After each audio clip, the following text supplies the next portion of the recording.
Priorities. अब मैं आपको एक काम देता हूं, आप सब एक लॉन्ग टर्म प्रायोरिटी लिस्ट बनाओ। बेटा एक होती है शॉर्ट टर्म, एक होती है लॉन्ग टर्म। तो ईयर वाली को मैं बोल देता हूं लॉन्ग टर्म। अभी बेटा आप काम करो, आपके पास पेन कॉपी है वरना मोबाइल है, या अपने दिमाग में सोचना स्टार्ट कर दो कि मेरे लिए लाइफ में इस साल के लिए सबसे इंपॉर्टेंट क्या क्या चीजें हैं, और उसको लिस्ट में लगाओ 1 2 3 4 5 6। जल्दी से लगाना स्टार्ट करो कि प्रायोरिटी 1 पे ये है। एक्चुअली हम लोग तो प्रायोरिटी 0 बोलते हैं, फिर प्रायोरिटी 1 बोलते हैं, फिर P2 बोलते हैं, P3 बोलते हैं, P4 बोलते हैं, ऐसे होती है बेटा। P0 को बोला जाता है टॉप प्रायोरिटी एकदम। तो इस साल आपकी क्या क्या प्रायोरिटीज हैं, इनको जरा लिस्ट में जल्दी से लगाओ कि नंबर 1 पे ये, नंबर 0 पे ये, नंबर 1 पे ये, नंबर 2 पे ये, नंबर 3 पे ये। जरा जल्दी से अपनी प्रायोरिटी को एक बार लाइन से लगाओ कि P0 ये, P1 ये, P2 ये, P3 ये, P4 ये। तो भाई हमने लिखा होगा कि हमारी लाइफ में सबसे पहली प्रायोरिटी ये है। मैं नहीं लिखूंगा बेटा, किसी की प्रायोरिटी उसके माँ बाप हो सकते हैं, किसी के घर में हो सकता हो मम्मी की तबीयत नहीं सही हो तो मम्मी की तबीयत प्रायोरिटी, किसी की खुद की हेल्थ नहीं सही हो तो उसकी हो सकता हो वो प्रायोरिटी हो। सबकी अपनी अपनी हो सकती है। फर्स्ट प्रायोरिटी इस साल की ये, सेकंड प्रायोरिटी ये, थर्ड प्रायोरिटी ये, फोर्थ प्रायोरिटी ये, ऐसे आपने लगा लिया होगा। P1 P2 P3 P4, fifth priority ये ऐसे लगा लिया होगा। लगा लिया है ऐसे 5 प्रायोरिटी कम से कम लगा लिए सबने अपनी 5 प्रायोरिटी। अब मैं आपको बताता हूं, जितने बच्चों ने 1 2 3 4 5 प्रायोरिटी लिखी है बेटा, आपकी कुछ प्रायोरिटी नहीं है जीवन में। आप खाली हो बेटा, एमलेस हो आप। अगर आपकी एक साल में 5 चीजें प्रायोरिटी में चल रही है तो बेटा आपकी कुछ प्रायोरिटी नहीं है, बिल्कुल नहीं। जिस बच्चे की ये लिस्ट 3 से आगे जा रही है बेटा, आपको आज रात में अपने साथ अकेले 2-3 घंटे बिताने, अपने साथ बेटा। खुद के साथ जियो, खुद को पहचानो। इस मोबाइल को थोड़ी देर अपने जीवन से दूर फेंक दो, थोड़ी देर की। खुद से बात करो यार। आजकल की जनरेशन ना खुद से बात करना ही भूल गई है। इस मोबाइल फोन को दूर फेंक के 2 घंटे बैठ जाओ और अपने दोस्त बन के खुद से बात करना शुरू करो।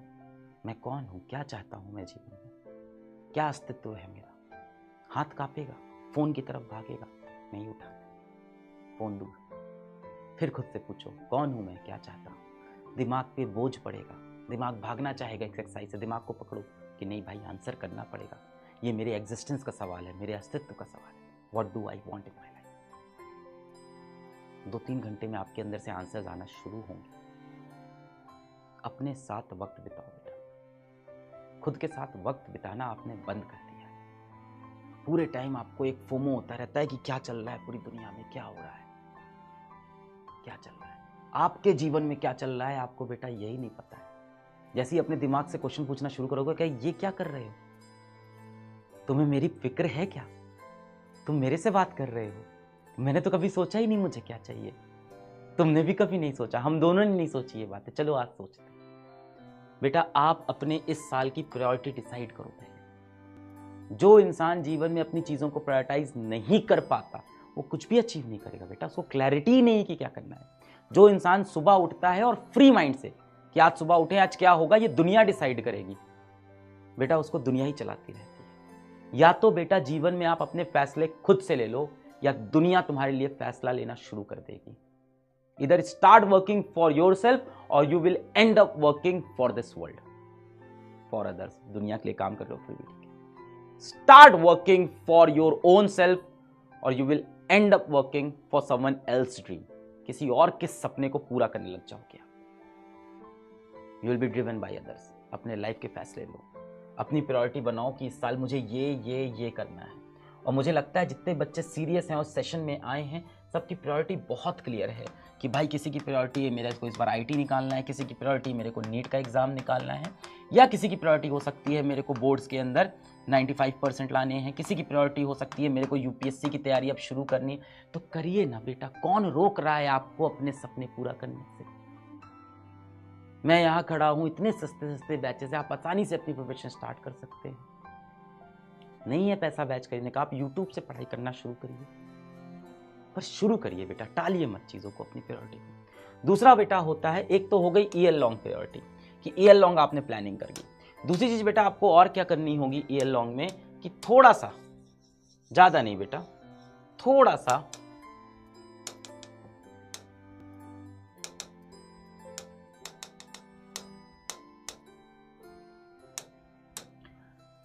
एक तो बेटा आपने प्रायोरिटी डिसाइड कर ली कि मेरे लिए फर्स्ट प्रायोरिटी ये है इस ईयर की, सेकंड ये है, थर्ड ये है, डिसाइड हो गया।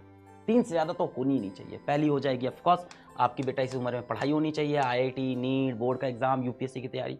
दूसरा बेटा आपकी प्रायोरिटी पे पेरेंट्स होने चाहिए कि मुझे अपने पेरेंट्स का समय बिताना है, उनकी हेल्थ का ध्यान देना है, उनकी उम्र बढ़ रही है मैं उनको। और तीसरा बेटा आपकी खुद की हेल्थ। इसके सिवा आपकी कुछ प्रायोरिटी बेटा टॉप पे हो ही नहीं सकती। इससे ये आपका काम हो गया जीवन का, ये आप खुद हो गए बेटा, और ये वो जिनसे आप सबसे ज्यादा प्यार करते हो, जो आपसे सबसे ज्यादा प्यार करते हैं। आपको लग रहा है कि आप पूरा दिन दोस्तों के साथ रहते हो, ये आपका भाई है, वो आपके दोस्त हैं, वो आपकी दोस्तनी है, वो लड़की बहुत अच्छी लगती है, अट्रैक्शन होता है। बहुत सिंपल सवाल, बहुत सिंपल। जिस दिन आप दुनिया में नहीं रहोगे बेटा, सबसे ज्यादा किसको फर्क पड़ेगा? आपके माँ बाप को, आपके परिवार को। तो यही है बेटा सच्चा प्यार, यही है, और कुछ नहीं सच्चा प्यार है, यही है ट्रू लव, और कहीं नहीं है ट्रू लव। ये सब आप जीवन के साथ समझ जाओगे। दूसरी चीज बेटा, आप अपने ईयर कैलेंडर को जरा सोचना शुरू करो कि आपके ईयर का कैलेंडर कैसा दिख रहा है, कि कब आपके मिड टर्म एग्जाम होने हैं, कब आपके फाइनल एग्जाम होने हैं, कब स्कूल में फंक्शन होने वाला है, एनुअल फंक्शन होता है, कोई फेस्ट हो रहा है, कुछ हो रहा है। और लिखो इस चीज को, आज बैठ के डायरी में लिखो कि ये मेरा मिड टर्म एग्जाम 10 दिन जाएंगे इसमें, ये मेरे फेस्ट होने वाले स्कूल में, ये यहाँ पे कोई शादी आने वाली है किसी की, यहाँ पे ऐसा मेरा बर्थडे का दिन होगा, यहाँ पे मेरे फाइनल एग्जाम होंगे। और उसके साथ साथ उसमें लिखो कि क्या क्या डिस्ट्रैक्शन उस वक्त आपके पास आएंगे। इससे क्या होगा बेटा, कोई खतरा अगर आपको पहले से पता होता तो आप उसके लिए तैयार होते। सबने वो देखा होगा कि कोई इंसान अचानक से कमरे में घुसा और कोई बगल में खड़ा हुआ दरवाजे के पीछे ऐसे भाव कर देता है, तो इंसान ऐसे डर जाता है। फिर उसी से बोलो कि वापस बाहर जाओ, फिर अंदर आओ, अगली बार भाव, वो कहता है ठीक है। क्यों? क्योंकि उसको इस बार पहले से पता है आप डराने वाले हो। तो जब आप बेटा किसी अनकही अनजानी मुसीबत के लिए पहले से प्रिपेयर्ड रहते हो तो आपके रिएक्शन बेटर होते हैं। तो आप पहले से ये चीज पेन डाउन कर लो, लिख के रख लो कि भाई ऐसा है, स्कूल में फंक्शन होने वाला है, उसमें दोस्त बोलेंगे जाने को पर मेरे को नो बोलना है, मैं ये बहाना मार के निकल जाऊंगा। भाई स्कूल में ऐसा होने वाला है, यहाँ पे टाइम वेस्ट होगा, मैं नहीं जाऊंगा। भाई मिड टर्म एग्जाम आएंगे, मेरे को स्कूल की तैयारी करनी पड़ेगी, इस 10 दिन आईटी की तैयारी नहीं कर पाऊंगा, तो इसकी जो भरपाई है वो पहले कर लेता हूं और उसके बाद भी करूंगा। तो इस तरह से एक ईयर लॉन्ग प्लानिंग होना जरूरी है। ये बहुत से बच्चे करते हैं और वो सिलेक्ट हो जाते हैं। ईयर लॉन्ग प्लानिंग थोड़ी सी टफ लगती होगी आपको, पर डे प्लानिंग तो बेटा बहुत इंपॉर्टेंट है। बहुत से बच्चे हैं मुझसे मिलते हैं, सर मुझे ना एक कंपनी बनानी है, और सर मुझे ना उस कंपनी का मालिक बनना है, सर मुझे सीईओ बनना है। सर बेटा किसी भी कंपनी के लोगों के मालिक बनने से पहले आप अपनी जिंदगी के मालिक बनो, उसका control low. First become CEO of your own life. जब भी आप बेटा रोज सुबह उठते हो, सबसे पहला काम होना चाहिए सुबह उठते ही अपने लिए एक गोल कार्ड बनाने का। क्या है गोल कार्ड? कुछ नहीं है, एक थोड़ा मोटा वाला पेपर ले लेना, दफ्ती टाइप वाला, चार्ट पेपर टाइप का, छोटा सा ऐसे फाड़ कर रख लिया, इतना बड़ा गोल कार्ड। और बेटा इसमें आपने दिन भर की अपनी प्रायोरिटी लिख ली कि 1 2 3 4 5 6, ये 6 चीजें मुझे आज दिन में करनी है, 4 5 6, ये 6 चीजें आज मेरी दिन भर में हो जानी चाहिए। क्या 6 चीजें हैं? कि आज फिजिक्स के चैप्टर 1 की डीपीपी लगा लूंगा, आज केमिस्ट्री के चैप्टर 1 का मैं ये क्वेश्चन सीरीज कर लूंगा, आज मैं मैथ्स का लेक्चर नंबर 3 जो बैच में मेरा छूट गया है वो मैं देख लूंगा। इस तरह से अपनी 6 चीजें लिखी, और इसके साथ बेटा आपको लिखनी होगी समय की, टाइम की डेडलाइन, कि ये आखिरी टाइम है, अब तक हो जाना चाहिए, कि दोपहर के 2 PM तक मेरा फिजिक्स का ये डीपीपी खत्म हो जाए, चाहे मैं स्कूल में रहूं चाहे मैं घर में रहूं। डेडलाइन डिसाइडेड है कि भाई शाम के 4 PM तक, इससे पहले कि अर्जुना बैच की लाइव क्लास स्टार्ट हो, पिछली क्लास का रिवीजन मैं डन कर दूंगा। ये इसमें लिखाओ, टाइम के साथ लिखाओ कि रिवीजन हो जाना चाहिए। और कब तक हो जाना चाहिए? क्लास स्टार्ट होने के पहले। भाई 4 बजे 3:30 बजे जब भी क्लास स्टार्ट हो रही है, क्लास स्टार्ट होने के पहले पिछली क्लास मेरी पूरी रिवाइज हो। तो revision of previous class, revision of previous class आपने यहां लिख दिया 4 PM, इससे पहले होना चाहिए। अब आप कहोगे सर इससे फायदा क्या होगा गोल कार्ड बनाने से? बेटा इससे ना आप ट्रैक कर पाओगे, और हर एक आधे घंटे में खुद से अपना गोल कार्ड निकाल के देखना, आपको बार बार अपनी जिम्मेदारियों का वो एहसास कराएगा। भाई हर टाइम तो हम यहाँ लाइव आएंगे नहीं वीडियो बनाने के लिए, माँ बाप भी बार बार टोकते हैं तो बुरा ही लगता है, लगेगा ही। पर अगर आप खुद से बनाया वो गोल कार्ड बार बार देखोगे तो आपको लगेगा ये मैंने ही सुबह लिखा था, मुझे इसे पूरा करना है शाम तक। और टाइम निकलता जाएगा, आप देखोगे 4 बज गया, अभी सुबह के 2 टास्क बाकी, अब करना पड़ेगा इसको। कई बार बेटा रात होते होते आप देखोगे कि 70-80% ही टास्क हो पाया है। ऐसे में डीमोटिवेट नहीं होना है, पॉजिटिव रहना है कि मैंने ये कार्ड बनाया था तो 70-80% कर पाया, नहीं बनाता तो शायद मैं 20% भी नहीं कर पाता। सामने मेरे टास्क लिस्ट थी तब मैं जाके 70-80% अचीव कर रहा हूं। रोज सुबह उठ के बेटा आपको एक गोल कार्ड बनाना है। You have to start behaving like CEO of top companies, कि ये मेरी आज दिन की 5 प्रायोरिटी है, ये इसकी डेडलाइन है, अगर ये नहीं हो पाई तो भाई बहुत बड़ी गड़बड़ी है।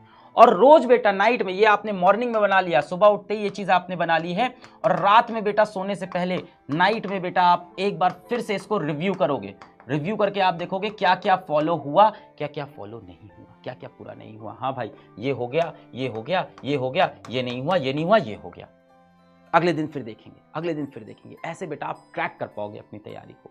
वरना एक हफ्ते बाद अगर कोई आपसे पूछेगा क्यों आप पढ़ाई नहीं कर पाए, क्या रह गया, आपको पता ही नहीं। At least you will be knowing कि कहाँ कहाँ लैग होता है। इससे आप ट्रैक कर पाओगे कहाँ कहाँ लूप होल्स हैं। कि ऐसा होता है भाई, जो भी चीज़ मैं सोचता हूँ शाम को 7 से 8 करूँगा, उस वक्त कोई ना कोई दोस्त मेरा होता है जो व्हाट्सएप पे मुझे बिजी करा देता है। तो 7 से 8 पे मोबाइल को एकदम दूर रखना है, उस टाइम पे डिस्ट्रैक्शन। बेटा जितना आप ट्रैक करोगे ना खुद को, उतनी आपकी इफिशियंसी बढ़ेगी। जितना आप ट्रैक करोगे बेटा, जाहिर सी बात है बेटा, जितनी आपकी नीयत अच्छी होती जाएगी ना, उतना आपका काम बेहतर होता जाएगा। बहुत सिंपल है बेटा। किसी भी चीज़ का आउटपुट हो जीवन में, किसी भी चीज़ का आउटपुट, एक फॉर्मूला आपको, बहुत सिंपल फॉर्मूला लिखता हूँ। किसी भी चीज़ का जीवन में आउटपुट आपको निकालना हो, किसी भी चीज़ का, तो बेटा आउटपुट ना जनरली क्या होता है, कोई भी फॉर्मूला होता है तो 1 2 3 4 5 वेरिएबल पे डिपेंड करता है। तो कोई भी वेरिएबल ले लेते हैं कि भाई आउटपुट आपकी एनर्जी पे डिपेंड करेगा कि दिन भर आपके अंदर कितनी एनर्जी थी, टाइम पे डिपेंड करेगा कि आपके पास कितना टाइम था, कंटेंट पे डिपेंड करेगा कि आपके पास क्या क्या कंटेंट था पढ़ने के लिए। बेटा मुझे लगता है ये कंटेंट वाला पार्ट तो सबके लिए बराबर है। आज के डेट में कोई बच्चा चाहे गांव में रहता हो या किसी मेट्रो सिटी में रहता हो, कोई बच्चे के पापा बहुत बड़े बिजनेसमैन हो या किसी बस्ती के अंदर छोटा सा ठेला लगाते हो, सभी तरह का बच्चा आज फिजिक्स वाला के बैच से 4,000 4,500 रुपए में तैयारी शुरू कर देता है, आईआईटी या नीट की। तो बेटा ये कंटेंट वाला फैक्टर तो अब यहां से हटा सकते हैं कि अब ये तो एक वेरिएबल नहीं, ये तो एक कांस्टेंट है। इतनी फिजिक्स, इतनी मैथ्स तो आती होगी। अब बचा क्या बेटा, एनर्जी और टाइम। अब बेटा समय ना सबके पास लगभग बराबर है। किसी के पास ऐसा है स्कूल जा रहे हैं, कोई स्कूल नहीं जा रहा, मैं उसकी भी बात करूंगा आगे, स्कूल अटेंडिंग नॉन अटेंडिंग की। एनर्जी बेटा आपके ऊपर डिपेंड करती है कि आपकी कितनी एनर्जी, वो भी मुझे लगता है क्योंकि अभी आप यंग एज में हो। ऐसा नहीं है कि आप लोग बहुत बुढ़े हो गए हैं, 70-80 साल के हैं, किसी को दिल की बीमारी है, किसी कोई और बीमारी है, तो सबकी एनर्जी अलग अलग है। नहीं, अभी आपकी लगभग एनर्जी भी सेम है, तो यहां से भी बहुत ज्यादा फर्क नहीं पड़ रहा है। तो आउटपुट डिपेंड करता है बेटा किस चीज पे, आउटपुट अब डिपेंड करता है इस कांस्टेंट के पे। ये कौन हो बेटा, ये आप हो और आपका इंटेंट है। ये आपका इंटेंट है बेटा। आपका इंटेंट जितना ज्यादा होगा आउटपुट उतना ज्यादा, और आपका इंटेंट जितना नेगेटिव होगा आउटपुट उतना नेगेटिव भी होगा। बहुत सिंपल फिजिक्स समझा रहा हूं।